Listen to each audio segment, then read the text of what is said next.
Get the point. Take a step forward. Wimbo ambao nimeweza kuimba kidogo unasema na arolile uno montagu wechanda asugu mabwenziji. Wechanda kwa boka mambe botambe lakini ombo helio obo gimobo menyete igoboro botambe gosogoro wengi. Okay. Maisha mafupi. Na haya maisha yanapokuwa mafupi tunahitaji kuelewa ya kwamba hii dunia sio kwetu. Kwa sababu niliona mzee alizaliwa mwaka 1946.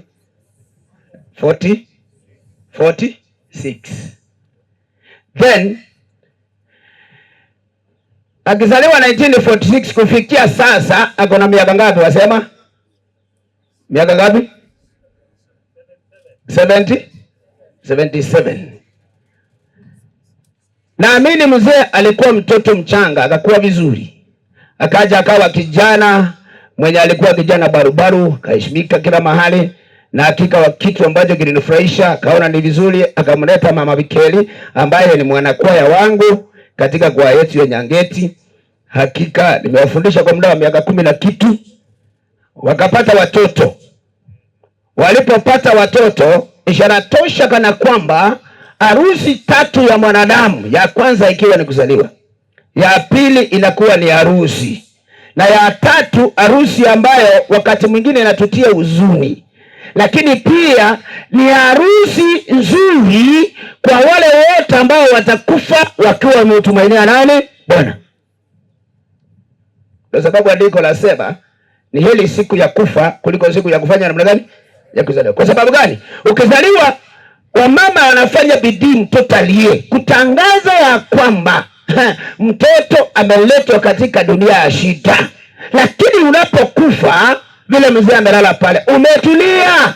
Hata mtu akutusi, hata mtu afanye nini, akupige, asongeze nini shamba lako, afanye chochote, yule mzee hana chochote ambaye ule mwili hauna chochote ambacho anaweza fanya, ila tu ametulia tuli. Ndio sababu tunaambia Wakristo wengi ikiwezekana tufe ndio tuwe ndani ya kanisa. Na usipokufa ukija kanisani ukiwa hai, ndio sababu unaona matatizo mengi yako kwa kanisa. So it's good for us Christians sometimes to understand that tunapokufa, na ndio sababu tunaingizwa kwa maji ndani katika upatizo. Andiko lasema tunapoingia ndani ya maji tunakufa na Kristo vile Kristo alikufa, na tunapofufuka tufufuka na nani? Na Kristo. Sasa unapofufuka na Kristo hautakuwa na mwili wa mauti. Na ndio sababu andiko nasema katika kitabu cha Warumi 5, ndio nataka tu nisome kwa sababu niliambiwa nisome fungu Warumi 5 fungu lake la kwanza. Sijui kama uko na Biblia, unaweza soma hata ya Kikisii, naweza translate hiyo just that verse only, na 5 verse 1 to 5. Warumi 5 fungu lake la kwanza hadi 4, andiko lasema kitu linasema ikiagana tu airwe burunga so kwegena ndole no mulembera Nyasaye. Ngeza tomanga baba. Inasema kwa maana kwa sababu tumepewa haki kwa imani. Yes. Tuko na amani na nani? Na nani? Tuko na amani. Unapopewa haki, na haki sio kitu kingine kikubwa, ni ile tu kusema. Andiko inasema Yohana 3:16 inasema lakini Nyasaye yanyegeregi wegagarungu elinde elinde elinde ondewezi yeyote katika hiyo cross ya yeyote. Ukofu imekuja kwa kila mtu. Mwenye Moroginalime, Mnyanda mama nalime, Mnyevero nalime, Mutaya inalime, ili yoyote atakayemwamini. Na unapokuwa na hiyo imani, sasa utakuwa na amani ndani ya moyo wako. Unakuwa na amani ndani ya moyo wako. Wakati watu wanakuja kwako, wanakuta uko na amani. Unajua, ukitaka kujua kama amani iko kwa nyumba, enda kasema paka. Paka ipendi amani. Ukifika kwa boma, upate paka inaenda mbio, jua hapo kuna hatari kwa hiyo boma. Lakini kama utapata paka amelala kwa kiti, amekunja mguu wake, ameweka hapa, anangorota, ni tangazo, there is a dirty house is a peaceful house. That is why the Bible says that once we have faith in Jesus, then we have that peace. Peace ni ile ya kwamba when the problems come, troubles come, you don't panic. Because you know, after all, Mama Bikeli na watoto wake wanajua kwamba mzee ametimiliza mambo yake, ametoka. Na kwa hivyo wanapokuwa ndani ya Bwana, hawaogopi, watakuwa na amani. Kwa sababu tayari mama na baba wametengeneza watoto ambao wako na maadili mema, na wamebadilisha ile boma, imekuwa tofauti. Kianza kuimbisha huyu mama pale katika ile boma yake, haikuwa vile nilipita nikapata imefenziwa. Nikomaanisha baba na mama wali still good discipline katika hawa watoto, si ndivyo? Yes, na wewe jua ya kwamba uwezi fanya hivyo kama uwezi weka Kristo mbele yako akupatia. Alafu andiko nasema je, baba tukiona rege Mungu na unajua ikachinga. Alafu ndiko nasema kupitia kwa yeye Yesu tumefunguliwa njia katika imani ili tufikie katika ile neema ambayo tumesimama juu yake. Alafu anasema naende nigotoka goka gosemeria kwa bonanya sana ngajade na tuagoka nani makuchimati kinguko letanga ndani tali golioka gosetari golioka. Yes, inasema korende nigotoka goka na sema jana furahia katika Bwana. Hallelujah. Yes. When we are with Jesus, when we have faith in Jesus Christ, then it will mean that we shall have peace even in times of trouble. Mwingine garo watu wa Kristo mlima bangi na bangoranzi kivale basana wakati ambapo wanaimba hapa abangi na bago tena kuona bago chinga bakogoka ukubwame jana tekali nyumba.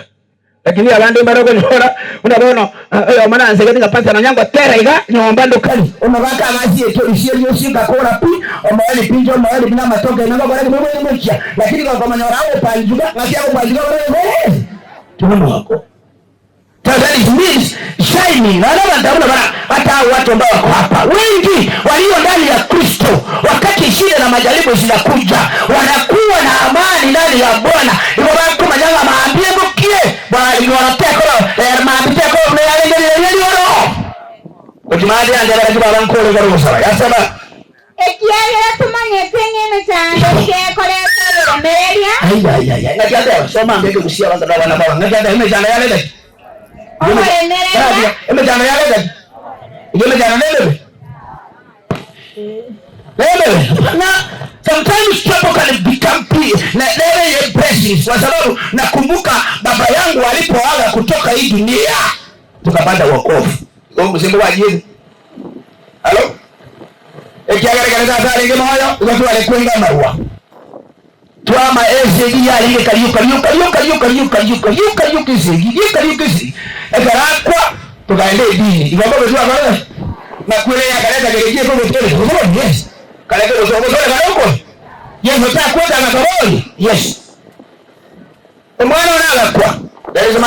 Mtoto wangu mdogo alikufa. Watu wakaja leo wamekuja wengi hapa. Wakaimba vizuri. Mpaka nikaanza kujiuliza, nikafanya nini hao watu ambao wametoka mbali wamekuja kunifariji? Mungu unisaidie niende mahali ambapo nitahudumia watu. Roho ya kuwa mchungaji kaingia. Wewe mwanamke waje. Hello? Wewe mwanamke waje. Tukiwa familia yetu tulizaliwa kwa familia ambayo ilikuwa na shida kubwa. Tulikuwa tunaamini mambo ya uchawi. Tukasema tutakapotoka hapa tukienda hatutarudi. Mama akaanza dunia, tukarudi nyumbani. Sasa hivi tumejenga manyumba. Mama alianza vibaya ama alianza kwa njia yake nzuri? Singekuwa mchungaji, Mungu akanyorosha na ugonjwa miaka 4 sivai nguo. Ukiangalia sura yangu ilibadilika, sura ya pili. Hizo zingine skin niko nayo. Lakini katika hii ngozi nilikuwa ninatangatanga, nikaingia kwa mganga mmoja, nikapata mtu mmoja wazimu, akanihubiria. Aliponihubiria akanisukuma zaidi kwenda uchungaji. Alifanya ugonjwa ulikuwa mbaya ama ulikuwa mzuri? Kwa sababu nimesema ya kwamba katika imani ngiyate baba basomera yate baba. Yes.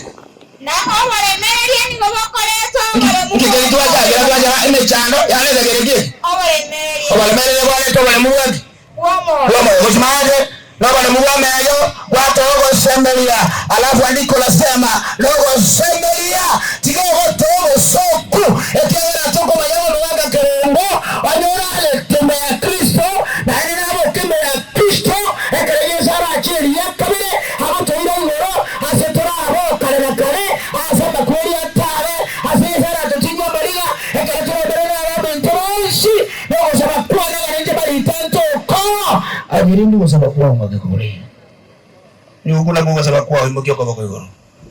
Baba yangu leo nipenda Kristo. Asante kwa nafasi nzuri umetupa. Baba, tumekuja hapa kwa ibada ya mtoto wako Kirongo uliyekubali Kristo aondoke katika hii dunia kwa sababu ulikuwa umemhesabia miaka na miezi na siku. Yes, umepumzika. Lakini Kristo hapa mbele tunapoiangalia, tunaiona familia ambayo Kristo inamelemeta. Tunaiona familia ambayo imejijenga, na ninajua Baba, hii familia haingekuwa hivi kama sio nguvu za mzee Kirongo na mama Mikeli walioshikamana Kristo, wakawa kitu kimoja, wakafundisha watoto wao, wakawapatia madini mema, wakawapatia nguvu, wakawasomesha Kristo hadi saa huu siku ya leo. Katika ibada hii ya kufana, tuwaona Baba tukilaza mwili wa mtoto wako mafumbini, ambaye amefanya kazi nzuri, anayesema kama Paul amefanya kazi nzuri, amelinda imani na sasa angejia taji. Katika jina la Yesu nahitaji kila mmoja mwenye amekuja mahali hapa, Jesus, zungumzia kila mmoja ajue ya kwamba maisha tulio ndani ya mafupi, Yesu achenge imani ndani yako, ili katika jina la Yesu tulalapo Kristo tulale tukiwa na tumaini. Asante Kristo kwa ibada, asante kwa wasimamishi, hata mtumishi wako ambao umepaka mafuta ataka yenena nasi Kristo. Baadaye tunahitaji Roho Mtakatifu ashuke, takaza vyombo hivi, zungumza na kila mmoja na utupa tumaini itakalozidi Baba yetu mauti, ni katika jina la Yesu Kristo, na kila mmoja aseme amen. Mungu awabariki. Get the point. Take a step forward.